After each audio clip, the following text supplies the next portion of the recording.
Samahan niyo po ako sa aklat na mga gawa.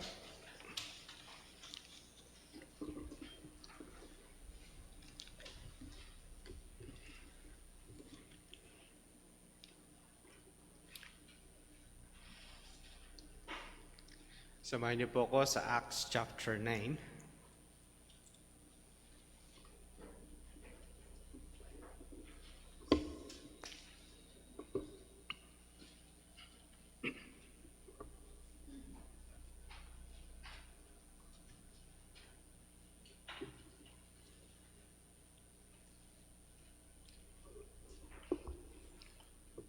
Acts chapter 9 verse 1.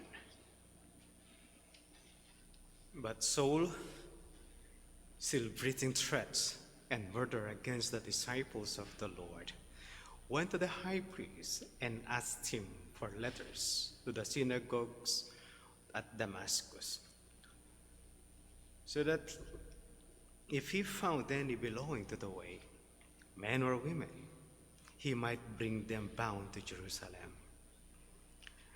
Now as he went on his way, he approached Damascus, and suddenly a light from heaven shone around him. And falling to the ground, he heard a voice saying to him, "Saul, Saul, why are you persecuting me?" And he said, "Who are you, Lord?" And he said, "I am Jesus, whom you are persecuting. But rise and enter the city, and you will be told what you are to do." The men who were traveling with him stood speechless, hearing the voice but seeing no one. Saul rose from the ground, and although his eyes were opened, he saw nothing. So they led him by the hand and brought him into Damascus. And for 3 days he was without sight, and neither ate or drank. Manalangin po tayo. Ama, nais naming ilapit ang aming mga sarili as we study your word. Kausapin kami, o aming Diyos. Patuloy na bigyan kami ng sapat na pangunawa. Bigyan kami ng discernment and wisdom. Dahil nakakatakot when we miss the point. Dahil lang sa isang talata na condemn ang mundo. And still, kapag kami nagkamali, we might bring condemnation to others or to ourselves. Kahiling namin, o aming Diyos, na ingatan kami, ingatan ang aming mga kaisipan. Tulungan ang inyong kabang lingkod sa pangangaral ng inyong mga salita. At maging malinaw ito sa bawat isa ayon sa pangunawa sa pagkasulat ni Dr. Lucas at sa pangunawa ng mga sinulatan at nagbasa na una nito. Sa pangalan po ng aming Panginoong Jesucristo at pang lahat ang aming dalangin. Amen. Ang kaligtasan ay dumarating sa mga tao sa iba't ibang panahon, iba't ibang pagkakataon at iba't ibang sitwasyon. Iba-iba po yung paraan at pamamaraan ng Diyos sa pagtawag sa atin. Ano man po yung kalagayan natin sa buhay. Merong naligtas daw dahil sila ay nakapagbasa ng tracts, merong nakadalo ng film showing, at merong nangaral after that. Merong nag-Bible study sa kanilang mga tahanan. Merong nakadalo ng vacation Bible school. Merong naka-attend sa church. Merong nakadalo sa isang sports fellowship o sa isang tournament. O merong iba-iba yung mga pamamaraan. Hindi ko alam kung merong nakapakinig sa inyo ng backmasking, and then after backmasking a tape, merong nangangaral at merong mga nagkukumit na mga tao sa ating Panginoong Jesucristo. Iba-iba po yung paraan. Whether ang ibang hilista ay mass evangelist, malaki o mahaba, maikli yung mensahe, it doesn't matter. Kung paano ka tinawag ng Diyos, Kayo ng Diyos ang nakakaalam sa kanyang paraan. We cannot deny them. We encourage everyone to share the full gospel. Hindi po yung full gospel na pananaw ng iba na full gospel na ikaw ay kailangan nagpapagaling. Yun daw ang kanilang full gospel. Ang full gospel is presenting Jesus Christ as Lord and Savior. Kasama rito ang pagiging makasalanan ng tao, which being negate o tinatanggal dahil para sa kanila ay wag mong takutin yung tao, baka hindi na siya pumunta sa church. Kaya iba-iba po sila ng approach. Ang full gospel is showing how sinner a man is. Kailangan niya makita ang kanyang kalagayan para siya ay totoong lumapit sa ating Panginoong Jesucristo because there is a need. Kung wala siyang need at mabuti siyang tao, wala siyang gagawin sa church. Mabuti na siya. Hindi niya kailangan ng Diyos. Ang nangangailangan lang sa Diyos ay mga taong makasalanan at kailangan nila ang Panginoon. Yan lang po yung binabahagi na ng mabuting balita at nangangailangan ng mabuting balita. Pero yung mababait, they don't need the gospel. Impyerno ang para sa kanila, not heaven, and not the Savior. Mga kapatid, pag-uusapan natin at tatalakayin ang kaligtasan ng apostol para sa mga hentil. Salvation of the apostle to the Gentiles. Halos maupan niya, mga kapatid, ang chapter 9, pero hanggang 31 lang po tayo. Chapter 9, verse 1 to 31, ay nakatuon po ito sa kaligtasan ng apostol para sa mga hentil. Marami po siyang hati kapag tiningnan nyo yung mga modern translations, meron silang mga hating inilagay para sa modern readers. Para sa kanila, yun po yung kanyang hati. Para sa akin, ang hati po nito will be chapter 9, verse 1 to 9, 10 to 31. Yung unang parte po niya, that is in verse 1 to verse 9, his salvation process. Ang verse 10 to 31, his salvation's effect. Ang proseso ng kanyang kaligtasan, that is in verse 1 to 9. At ang verse 10 to 31, ang epekto ng kanyang kaligtasan. Unusual ang salvation process ni Apostol Pablo. By the way, merong mga ibang mga naligtas ayon sa iba, katulad ni Constantine. Meron siyang nasalubong na cross. Mula doon ay pinagsama niya ang paganism and Christianity kung bakit nabuo ang Christianity sa Rome. Ayon sa kasaysayan, ganun daw yung pangyayari. Kung bakit yung practices ng Catholicism na ina-adapt din natin ang karamihan, ang iba, ay magkasama ang paganism. Like Christmas practice is basically a pagan practice and they call it Saturnalia at isinama sa pinagsama ang Kristyanismo and then we try to adapt. Kaya merong nag-a-adapt, merong simbang gabi at dahil sila ay kinokontra nila ang simbang gabi kasi madaling araw, kaya ginawa nila ang simbang madaling araw. Alam niyo yun, kung ano lang yung pinagtatalunan na walang katuturan. But yung basic noon is Saturnalia, celebrating the birth of God Thamus of the Roman country. Pero pag-usapan natin, paano ang kay Paul? Paano ang kanyang kaligtasan? Ang sabi niya sa verse 9, but Saul, would eventually tatawagin Paul, but Saul still breathing threats and murder against the disciples of the Lord. Sino si Paul? Marami na kaming alam kay Pablo. Maganda po yun, marami na tayong alam. Ibalikan po natin yung mga mailan and let's try to see kung ano po yung nakalagay sa aklat po ng Gawa. Sa Acts 21, samahan niyo po ako.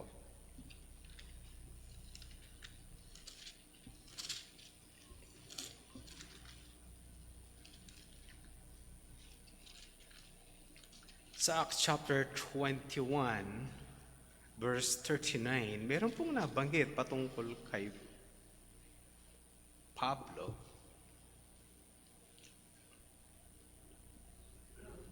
Sabi niya sa verse 39, Paul replied, ito po yung mga panahon na ginagamit na po yung Paul. Paul means small. Okay? Kaya pag Paul ang pangalan mo, that means small. Okay? I am a Jew. Itong isang pangunawa natin, si Pablo daw, o si Saul, ay isang Hudyo mula sa Tarsus, o from Tarsus in Cilicia. Kapag tinignan nyo ang mapa ninyo, nasa Asia po yan. Nasa Asia Minor, party po yan ng Asia Minor, na kung saan, malamang-lamang party po yan ng Turkey. Okay, may mapa po kayo sa likod. You would see kung nasaan po yung Tarsus. At mapapasa nyo yung lugar ng Cilicia. Para hindi kayo nahihirapan. Yung mga missionary journey ni Paul na nasa likod po ng Bible po ninyo na may mapa. Paul's missionary journey. Doon po nyo makikita at malamang-lamang nakikita nyo doon sa mapa na yun. Ang lugar po ng Tarsus na nandun sa lugar ng Cilicia na kung saan ay nandun sa Asia Minor at ito ay lugar ng Turkey o ng Turkey sa ating panahon. Okay? A citizen of no is obscure city. Kilala daw ayon sa mga manunulat, kilala daw ang Tarsus at Cilicia sa education o sa pag-aaral ng maraming bagay. Kaya linagay ni Pablo na hindi ganun kasimple ang kanyang bayan. Okay? Kaya isa po yan. Isa ay Hudyo at siya rin ay ang kanyang lugar ay hindi simpleng lugar. Then kung mag-move on po tayo sa chapter 22, verse 3,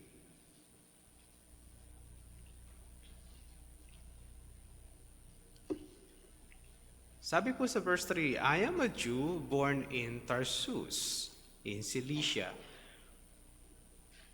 but brought up in this city, educated at the feet of Gamaliel, according to the strict manner of the law of our fathers, being zealous for God, as all of you are this day. I persecuted this way, to the death and binding and delivering into prison both men and women. Ito pa yung pwede nating malaman. Si Pablo ay aral sa salita ng Diyos. Sa unang bahagi po ng Aklat ng Gawa, you would see kung sino yung pinag-uusapan natin. Si Pablo ay isang estudyante ni Gamaliel at isa sa mga nirerespetong Pariseo at leader ng Sanhedrin. Hindi to isang simpleng mamamayan, isang estudyante, isang walang alam sa Old Testament at walang alam sa batas ng Israel. Maalam siya sa batas ng Israel dahil siya ay isang Pariseo at siya ay estudyante ng isang dakilang o pantas na kanilang tagapagturo na si Gamaliel. Mahalaga ba? Alam niyo, bisang parang pastor din naman mahalaga linalagay ang mga yan. Alam niyo ba, kapag kayo nag-a-apply sa trabaho, tinatanong saan kayo graduate. It's not simply applying. Magaling po ako sa ganito. Ito yung problema ng mga ayaw mag-aral. Magaling po ako sa ganito. Magaling ako sa computer. Saan yung diploma mo? Saan ka nag-aral? Tinatanong po yun. Hindi porke magaling ka, sige magaling ka, saan ka nag-aral? Baka sabi, Pastor, walang factor yun. Kahit po sa teaching meron. Merong points po nilalagay kapag ikaw ay graduate ng UP at graduate ka ng education, tapos board passer ka and then you apply. Meron pong corresponding points in every universities para sa isang aplikante. Hindi ito mag-a-apply ka tapos ipapakita mo lang gaano kakagaling. Hindi kasama yun. Saan ka galing? Saan ka nag-aral? Kahit po sa mga pastor, tinatanong, saan Bible school ka graduate? Anong natapos mo? Lalo na ngayon, ang dami ng ranggo sa pastor. Worker, pastor, reverend, bishop. Kayo mag-alala, malapit na yung mga pope. Baka magkaroon na ng pope yung mga born again. Kaya last Saturday, nag-attend ako ng isang ordination at ang ino-ordain is reverend. Sabi nung ino-ordain, bago siya na-ordain, bakit niyo pa po kami ino-ordain? Pastor na kami. Sabi na dapat aangat, the reverend yung kasunod. Susunod na doon is bishop. Noon, ang tawag po sa pastor, reverend. Pagka-pastor ka, ang tawag sa'yo, reverend. Ako hindi ko po ginagamit yung reverend. Kapag binasa nyo ang reverend, kahit sa dictionary po ninyo, kahit kay gulo-gulo o kaya sa Webster, ang reverend ay karaniwang ginagamit lang sa Diyos. Kaya sometimes we refuse to be called reverend kasi sa Diyos po siya karaniwang ginagamit. But sa kanyang pagkakagamit pangkaraniwan sa unang panahon, pag sinabing reverend, pastor yun. Okay, reverend. Ngayon sa Pilipinas, nag-iba na. Worker, pastor, reverend. And then bishop. Pag tinignan mo ang Bible, yung pastor, tsaka yung bishop, pareho. Tsaka elder. Kahit paano nyo ibalibag at buksan ang Biblia nyo, ang makikita nyo pa rin, ang bishop, ang elder at pastor, pare-pareho. Ngayon kapag kami umaangat doon, yun na po yung paglaki ng ulo ng mga pastor. Nag-imbento na tayo ng ikalalaki ng ulo at ipagyayabang. Tama ba? Mali? Mali po. Pero alam niyo ba, hindi ka nakaka-invite ng mga tao sa simbahan para mag-meeting ang mga pastor kung hindi ka bishop. Okay, yun po yung problema ng Pilipino. Pag di ka bishop, mag-invite ka ng conference. Karamihan na merong kaugnayan sa mga bishop at reverend, hindi po dumadalo kung regular kang pastor. Tatanong, who's the teacher? Yung mga ganun. Kaya, pag sinabi ni Paul, I am the student, estudyante ako ni Gamaliel, ibang antas pong usapan yun. Disipulo siya ng isang magaling na mga ngaral at tagapagturo ng Biblia, ng Old Testament, at ng kanilang mga batas. Kaya sabihin sa akin, Pastor, kailangan ba? Pag tinatanong ako, ayoko sabihin Pastor, anong lalagay namin dito? Sabihin niyo na lang po, Pastor ako for this year, ganito katagal na panahon. Anong lalagay namin natapos mo? Electrical Engineering. Bachelor of Science in Electrical Engineering. Tarlac State University. Anong natapos? Susunod na yun Anong natapos mo sa Bible School? Certificate in Ministerial Studies, PBS College of Bible. Isang taon lang. Pero minsan, umaabot na kami sa ibang usapan. Pastor, anong ilalagay namin? Pagka gano'n na po, ipapalagay ko na yung isa pa. Logos Bible Institute, Chicago, Illinois, United States of America. Kapag makulit lang po. Pero pag hindi naman, hindi ko na po sinasabi yun. Okay. Pagka medyo may kakulitan lang ng usapan, usually hindi po namin isinasabi yun. Ang sinasabi lang namin, like the other pastors, ang sinasabi lang, ganito na ako katagal na pastor, ganito po yung aking natapos. Yan lang nilalagay. Di na nilalagay graduate of Trinity Bible School. Di na po sinasabi. Sinasabi lang mga simpleng bagay. But when it is needed, pagka mga kinakailangan kamukha ni Paul, kailangan niya sabihin, Estudyante siya ni Gamaliel. And then, ganun din, mga kapatid. Sa verse 28 ng chapter 22,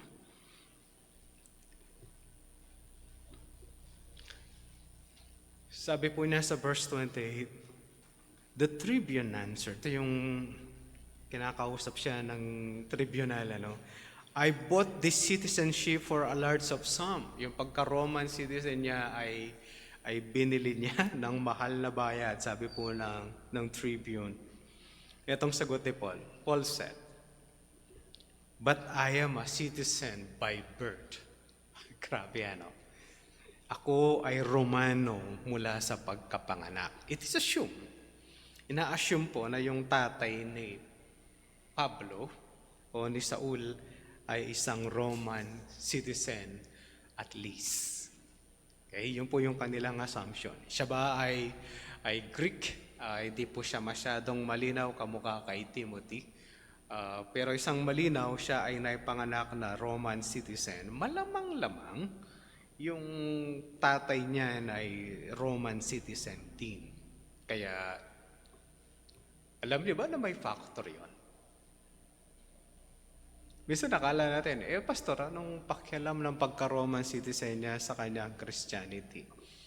Ito yung dahilan kung bakit hindi siya basta malapastangan ng mga Romano in those days, kahit na mga Roman soldiers, kasi nga Roman citizen siya. You love your own. Roman citizen, may karapatan yan at pwede siyang mag-complain sa Roman government. Kapag nakapag-complain yan at tama siya, kawawa yung magpaparusa sa kanya. Ilang beses niya pong ginamit yan, I am a Roman citizen. Pag ginagamit niya po yun, sinasabi yun, natatakot yung Roman guard. Oops. Ito, lalo na to, yung kausap niya, yung tribune, yung sa kanya ay nabili niya, pandaraya yun. Okay? Binili niya para maging Roman citizen. Tapos si Pablo, by birth, mas mataas yung sa kanya. Hindi siya proselyte. Hindi siya ito yung alien tapos naging Roman citizen. I was born Roman citizen. Kaya yung tribune natakot. Ayaw niyang parusahan katulad ng gustong ipagawa sa kanya ng mga tao, mga Israelita. Verse 6 ng chapter 23.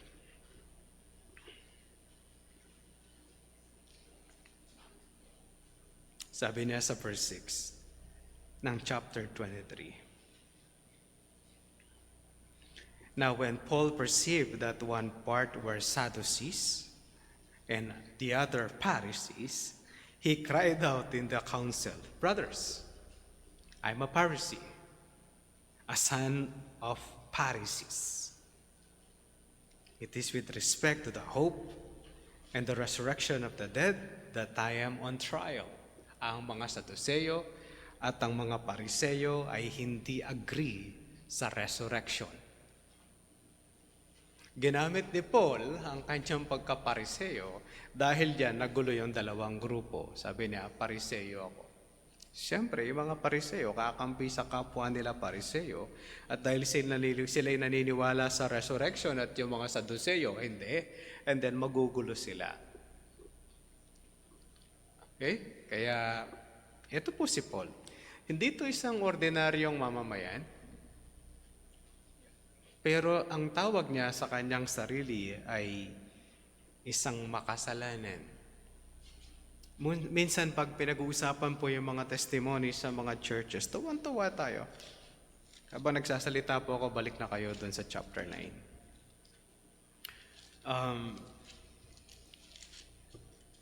Minsan masarap makinig ng mga testimony.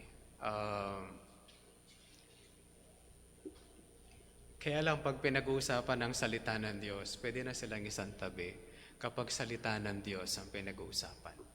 In the worship time, there is no place for testimony. Put those on the fellowship, not on the worship.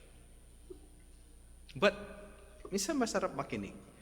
Kung hindi kayo nakakapakinig ng mga testimony at gusto nyong mas maganda, magbasa po kayo ng mga libro ng mga sinaunang mga mananampalataya. They give their testimony at malalaman nyo ang kanilang mga istorya.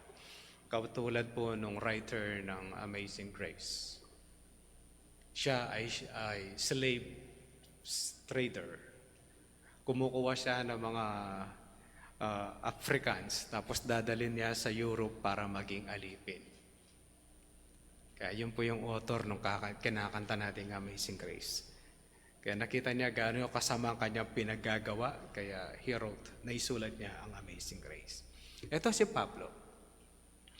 Si Pablo ay isang pariseyo at meron siyang alab para sa kanyang relihiyon na Judaismo. Galing siya mismo sa Turkey o sa Asia Minor. At ito ang gusto niyang gawin. Okay, alam niyo yung breathing threats? Kakapanood ba kayo na yung toro ay umuusok yung ilong tapos susugurin niya yung isang tao? Ganun po yung ideya nito. Alam niyo yung galit na galit kayo, tapos sasabihin sa inyo ng mga tao, umuusok yung ilong mo sa galit. Yun po yung description nito. Umuusok ang ilong ni Apostol Pablo o ni Saul against the disciples of the Lord. Anong ginawa niya? Sabi niya, nagbibigay siya ng threat, pinapapatay sila.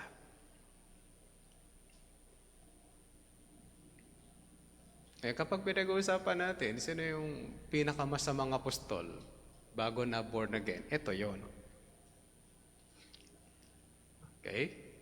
Pero, kapag tiningnan niyo ang buhay niyan, pag pinag-testimony niyo siya at hindi niya binanggit ito, hindi niya po binanggit ni Apostol Pablo ito, anong nakakatawa sa kanyang testimony? A Pharisee, mabait ako nung bata ako. Mabait ako hanggang ako'y nagbinata. Estudyante ako ng Gamaliel. Ang gusto kasi natin pag-testimony, killer, mamamatay tao, lasenggo, nagsisinungaling, nagmumura ko lagi. So, paano pag nag-testimony mabait? Bata pa lang po ako, nag-aaral na kami ng salita ng Diyos sa bahay. Tapos matutuwa kayo habang nakikinig. Gusto kasi natin yung, alam niyo yun, yung masamang-masama siya and then he was saved. Hindi po lahat ng testimony ganun. Pero pag marinig nyo, yung malinaw na testimony at kung maririnig nyo lang ay yung testimonya ni Pablo sa Pilipos, it's so simple. At ang tawag niya sa kanyang sarili, ako ang pinakamasamang apostol. Ako'y pinakamasamang nilalang. Ganun na sinasabi yun. Kaya minsan pag magte-testimony, nag-iisip muna ng pinakamalalang kasalanan o pangyayari sa buhay. Paano kung mabait kang bata? Masunurin ka sa magulang. Hindi mo ba kailangan ng Savior? Wala ka bang nagawang kasalanan? Then focus on that small sin. Huwag mo nang palakihin. Ito ang ginawa ni Paul. Threats and murder. Sino? Mga disciples lang ng ating Panginoong Jesucristo. Pumunta siya sa high priest, kumuha siya ng letter, at pumunta siya sa mga sinagoga sa bayan ng Damasco. Sa panahon po natin, Syria, kahit sa unang panahon, Syria po ang tawag. Doon mismo sa may syudad ng Syria, okay, dominant Muslim po ngayon. Doon po gustong pumunta ni Apostol Pablo para sa alin? Patayin, ikulong ang sino mang disipulo ng ating Panginoong Jesucristo.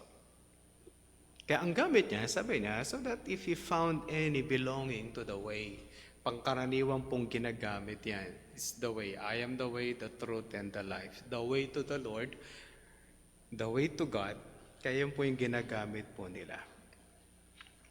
Walang awa si Paul. Men and women. Kanyang inuhuli. Para saan? He might bring them bound to Jerusalem. Ang mapa nyo, ipapakita sa inyo nasa ng Damasco. Pag pumunta kayo sa likod, hanapin nyo ang Jerusalem, then go up, makikita nyo ang Samaria, and then go up, you would see Galilee, and then susunod na mga kapatid, ang lugar po ng Syria, at ang capital ng Syria is Damascus. Doon pupunta si Apostol Pablo. Not all the cities ng lahat ng bayan na kung saan ay bahagi ang salita ng Diyos sa iba't ibang mga lugar. It's simply his target is Damascus. Why? Ayon sa istorya at ayon sa kasaysayan, marami daw mga Hudyo ang nakatira sa Damasco in his days. At marami sa mga mananampalataya nung pinersecute ni Paul ay tumakbo ng Damascus. Maliban pa sa mga Hudyo na posibleng may pananampalataya sa ating Panginoong Jesucristo sa lupain ng Galilea na kung saan karamihan ng ministry ng Panginoong Jesucristo ay nagamit sa Galilee. Then he went to Damascus and then he went back. Kaya ito yung target ni Paul. Maraming mga Kristiyano, alam niyo naman yung chismis, kakalat yan at kung saan-saan aabot. Kaya nalaman niya, nasan ba itong mga Kristiyanong ito? Nasan ba itong mga sumusunod sa way na nasabi? Ubusin na natin. Mga kapatid, bakit ganun na lang ang karapatan na meron ng high priest? By the way, parte pa rin ito ng pamamahala ng Roma kay ang Damasco. Bakit ito ang target ni Paul? Bakit ganun siya katapang?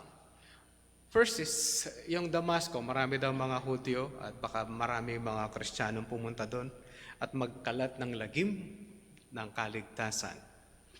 Bakit matapang ang sulat mula sa high priest? Naniniwala ang mga Romano at Roman soldiers na yung high priest ang pinuno ng mga Hudyo. Kaya, kapag itetret yan at may letter from the high priest, legal ang kanilang gagawin at hindi sila babawalan ng mga Romano as long as it is about religion. Huwag lang nilang aawayin ng Rome.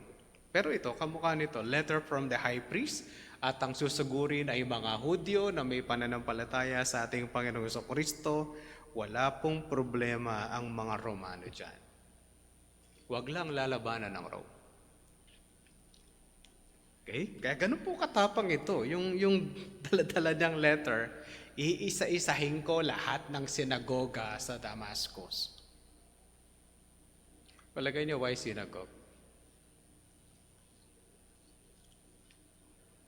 Why synagogue? Naisip niyo ba yan? Bakit synagogue ang target? Why not just simply go to every town? Hanapin yung mga tao na nagtitipon para sa pananampalataya sa ating Panginoong Jesucristo. Mga kapatid, let me give you an assumption as I assume. Katulad ni Apostol Pablo, nung si Apostol Pablo ay nagsimula sa kanyang mission, ang una niyang target na nasa labas ng Jerusalem ay synagogue. At ang una niyang gustong bahaginan ng salita ng Diyos ay ang kanyang mga kababayang mga Hudyo. I think they have the same heart. Itong mga Hudyo na to, ang una nilang gustong bahaginan ay yung mga kapwa nila Hudyo. The best place, ang kapatid, para magawa mo ang evangelism na to is to go to a synagogue dahil bibigyan kanilang pagkakataon na magsalita.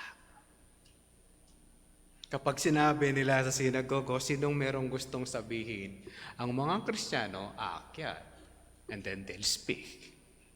Ganon din yung ginagawa ng Panginoong Jesucristo nung siya ay umiikot sa Galilee at una niyang target is synagogue.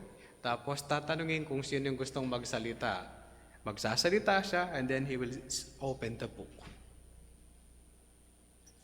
I think, palagay ko mga kapatid, yun din ang gustong gawin po ng mga Hudyo na nagkaroon ng pananampalataya sa ating Panginoong Jesucristo. At naisip din ni Paul, ang unang gagawin ng mga to will go to our synagogue.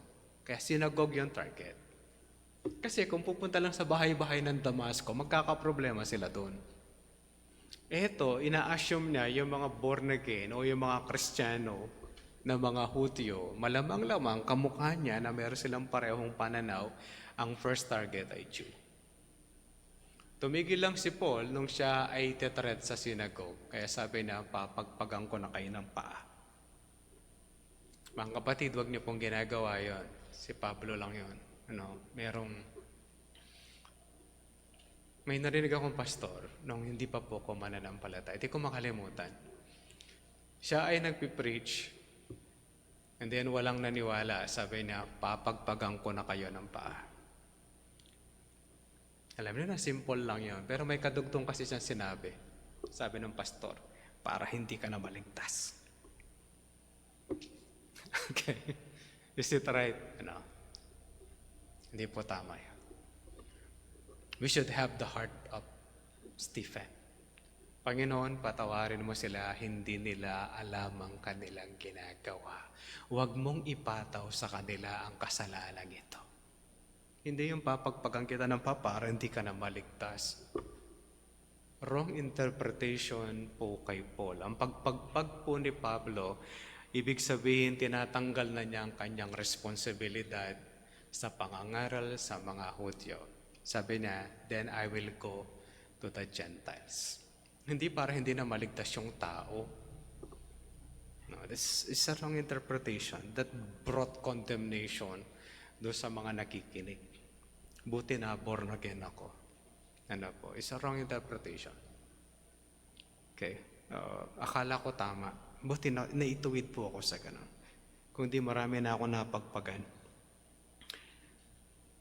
At na-condemn ang aking kaisipan. Kaya lang mga kapatid, there is a crossroads. Kung bakit merong gumagamit ng crossroads? Nag-cross ng landas si Pablo, si Saul, at ang Panginoong Jesucristo. Actually, hindi po sila nag-cross. Hindi. Ang nag-cross kasi ng landas, hindi sinasadya tapos bigla kayong nagpangita. Nag-cross ng landas po yan. Okay, that's crossroad. Si Pablo at ang Panginoong Jesucristo, hindi sila nag-cross ng landas. Pinuntahan talaga siya ng Panginoong Jesucristo. Sinalubong. Hindi sila nag-cross. Hindi yung nag-cross na nag-cross kami ng landas ni nagkita kami doon sa Hindi po sila nagkita. Kinitaan siya ng Diyos. Malinaw po yung pinagkaiba. It's simply a terminology. Ganito nangyari. Verse 4. Verse 3, sabi niya, and suddenly, tuloy ko lang po yung verse 3 na binabasa ko. Suddenly, a light from heaven shone around him. Naglalakbay sila, hindi naman po kasi sila naglalakbay sa gabi. Bakit? Bakit ka maglalakbay sa gabi? Wala namang ilaw. Can you imagine traveling in a desert tapos kunwari nasa disyerto ka katulad tong Ethiopian. Tama ba? Disyerto yung daan. Wala namang gas station o pakainan ng camel habang naglalakbay ka. I have to reach a town para makapakain ka, makapainom. Wala pong ganun, hindi po katulad sa atin. Magrereklamo yung mga tao kapag madilim yung kalsada. Magrereklamo sa munisipyo, sana pailawin yung kalsada, marami nakakasidente. Araw po ito. Paul is traveling at broad daylight. And there was a light from heaven, brighter than the sun. Gusto ko lang po ipakita yon kasi yun yung detalye na nilagay Naglalakad ka at broad daylight, tapos bigla may magliliwanag, mas maliwanag pa sa araw. Mga kapatid, Israel, Damasco ang pinag-uusapan natin na kalsada. Hindi po to Santa Ignacia. Alam niyo sa Santa Ignacia, pag nag-travel kayo doon, yung maraming akasya, ingat kayo, pagka bumabagyo, huwag kayong tatawid. Nalalaglag po yung mga sanga doon. Kakatuwa yun. Pag dumaan ka doon, alam niyo yun, 1 kilometro wala mga 1 kilometro na madilim dahil nakalagay yung mga puno. Yung sanga ng akasya, nagpapangita. Sa mga tarim, sana magkakaganon pinutol lahat. Kaya huwag na kayong umasa sa mga manggan yung tinanim many years ago. Patayin na po sila. At broad daylight, sa lugar na wala mga puno, magsasalubong ang Diyos.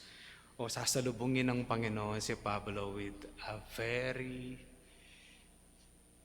masyadong maliwanag mula sa langit. And verse 4, and falling to the ground, he heard a voice saying to him, Saul, Saul, why are you persecuting me?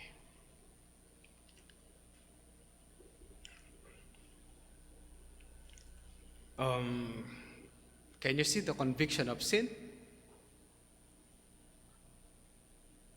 Inuusig mo ako, Pablo. Minsan nakalala, Pastor, di pinag-uusapan ng sin kay Paul. I don't think so. Ano sinasabi ng Diyos sa kanya? Ng Panginoong Jesucristo? Inuusig mo ako eh. Is it a sin or not? Kinakalaban niya ang Diyos. It is sin or not? Ang kasalanan ay pagsuway o dili kaya paglabag o dili kaya hindi nagagawa ang mabuting bagay. That's sin. Karaniwan ng kasalanan ay paglabag o pakikipag-away sa Diyos. Ito yung kasalanan ni Paul, persecuting the church. And persecuting the church is persecuting the Lord Himself. Sabi ni Saul, pasensya na po kayo, nagkakapalitan. And he said, who are you, Lord? And he said, I am Jesus, whom you are persecuting.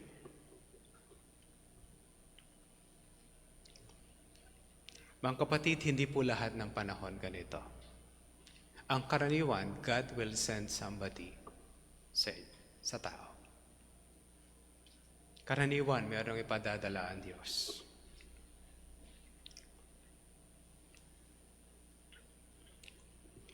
Tapos sabi niya, but rise and enter the city, and you will be told what you are to do.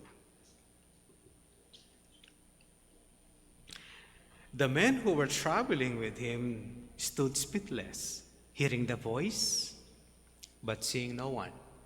Kaya lang si Paul, nagkita sila ng Panginoon. At binigyan po siya ng temporary blindness that could be restored by a healer or a prophet.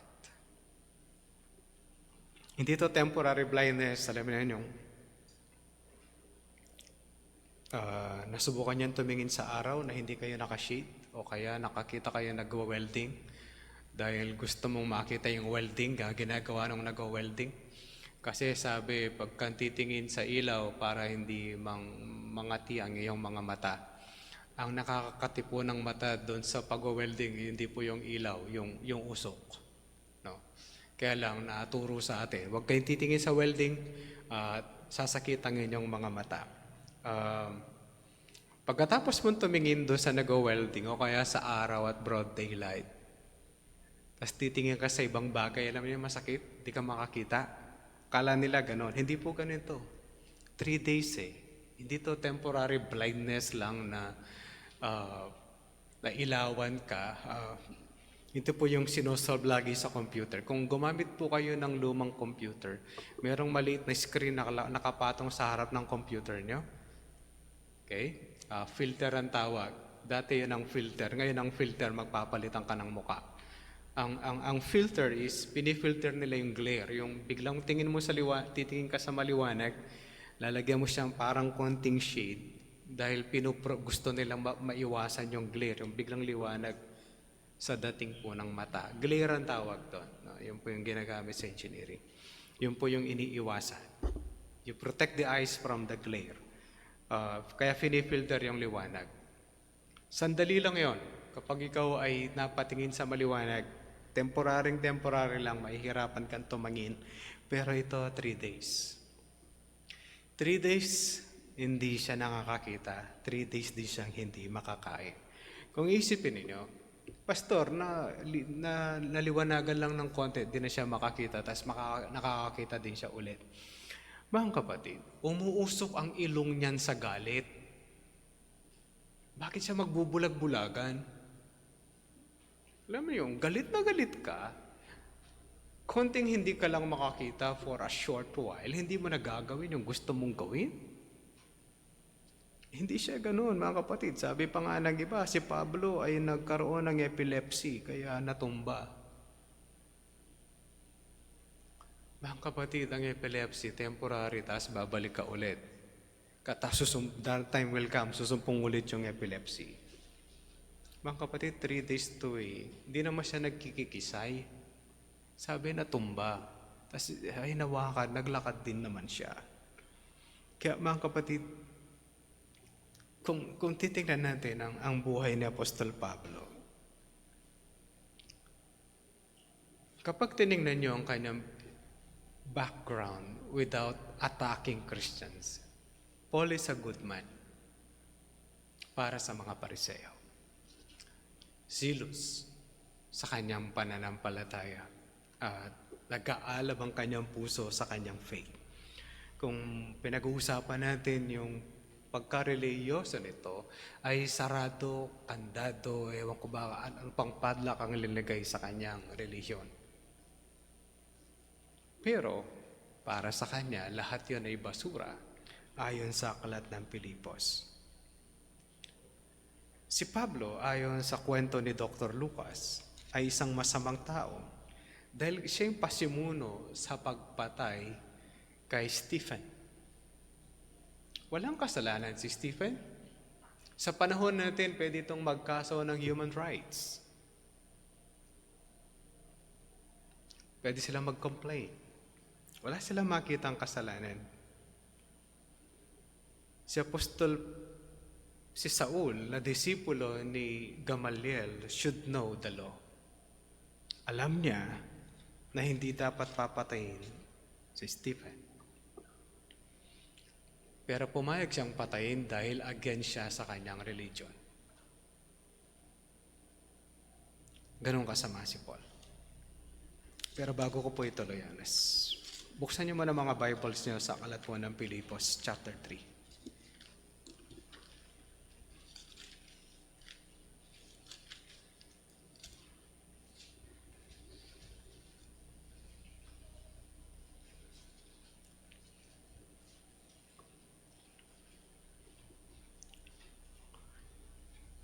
Philippians 3 verse 2.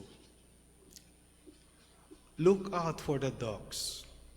Look out for the evildoers. Look out for those who mutilate the flesh. Ang context, mga Kristiyano daw sila, pero ikaw ay maliligtas by your good works. Kailangan mo sundin ang pagtutuli. Kailangan ikaw ay sumusunod sa batas ng Israel for you to be saved.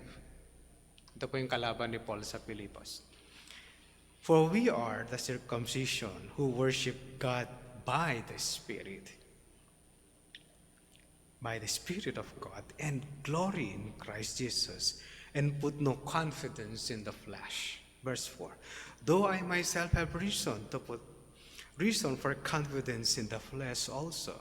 If anyone else thinks he has reason for confidence in the flesh, I have more. Verse 5. Circumcised on the 8th day of the people of Israel, of the tribe of Benjamin, a Hebrew of Hebrews, as to the law, a Pharisee, as to zeal, persecutor of the church, as to righteousness under the law, blameless. But whatever gain I had, I counted as loss for the sake of Christ. Mga kapatid, gaano man tayo kasama, mabuti ka man, religious ka man, those are nothing compared to the righteousness of Christ. Gaano ka man kasama, kaya kang patawarin ng Diyos. Pastor, ako yung pinakamasamang tao sa balat ng lupa. O, sige, sabihin na natin. Ikaw na ang nagpasabog ng isang malaking syudad sa isang bayan. Nakapatay ka ng 50,000 dahil sa isang pagsabog. Kaya ba akong patawarin ng Diyos? Yes. Ako ang pinakamasamang makikita mo sa Muntinlupa. Kaya ba akong patawarin ng Diyos? Yes. By the way, merong manggaling sa Munti na naging pastor.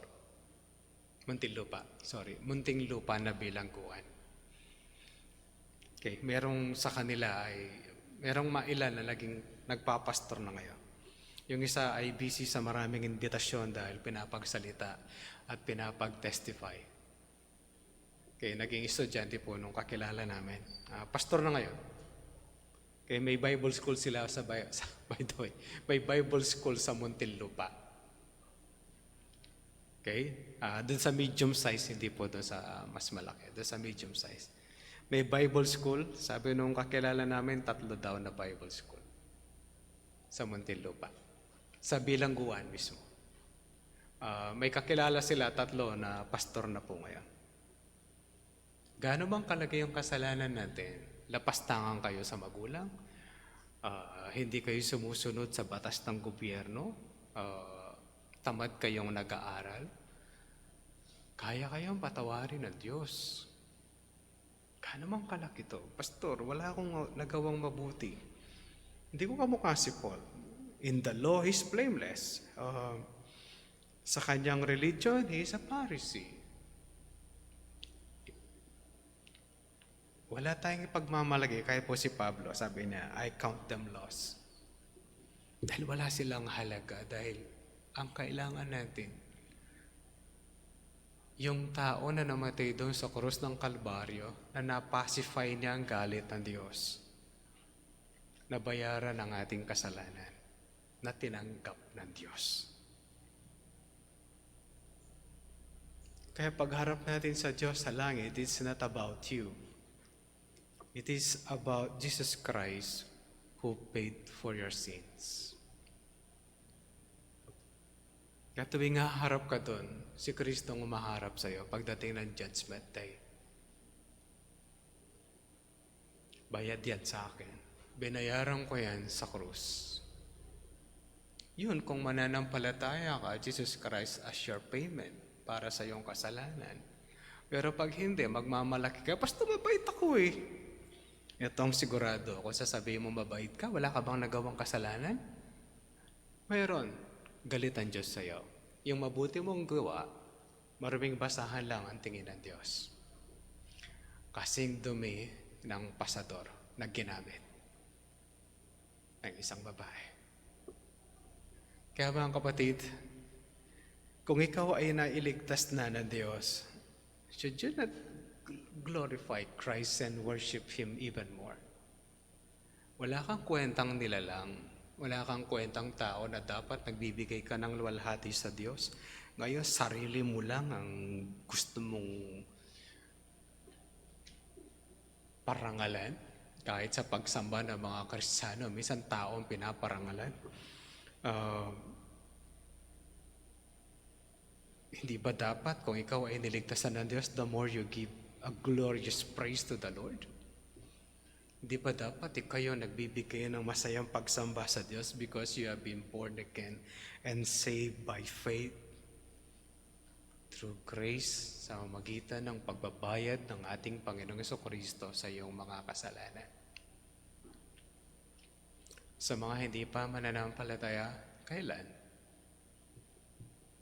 Kailan ka mananampalataya? When you die, wala nang ibang paraan para sa'yo but eternal hell ang naghihintay. Manalangin po tayo. Panginoon, salamat. Salamat at kakapakinig po kami ng inyong mga salita. Nais din namin alalahanin yung mga taong nagbahagi sa amin ng inyong mga salita.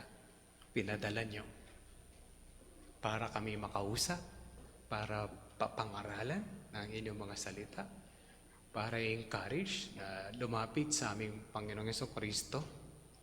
Maraming salamat po at pinadala nyo sila. Maraming salamat sa kanila. Na matapang sila na nagbahagi ng salita ng Diyos. Pinupuri ka namin, O aming Diyos, na hindi man kami karapat-dapat, kami mga makasalanan, but we're saved by grace. Tunay nga na ang inyong kaligtasan at biyaya ay nag-uumapaw. Tulungan nyo ang bawat isa sa aming kalagitnaan na wala pang pananampalataya. Help them, my Lord. Kausapin niyo po sila. Convict their heart. Upang sa gayon makita nila ang kanilang tunay na lagay at sila ay magsisi sa kanilang mga kasalanan. Manampalataya sa aming Panginoong Jesucristo na tanging pambayad nila ng kanilang mga kasalanan. Kaawaan niyo sila, O aming Diyos, dahil kaawa-awa ang kanilang sasapitin kapag hindi sila nagkaroon ng tunay na pananampalataya sa aming Panginoong Jesucristo. Tulungan niyo rin kami, O aming Diyos, na maging matapang din kaming magbahagi ng inyong mga katotohanan.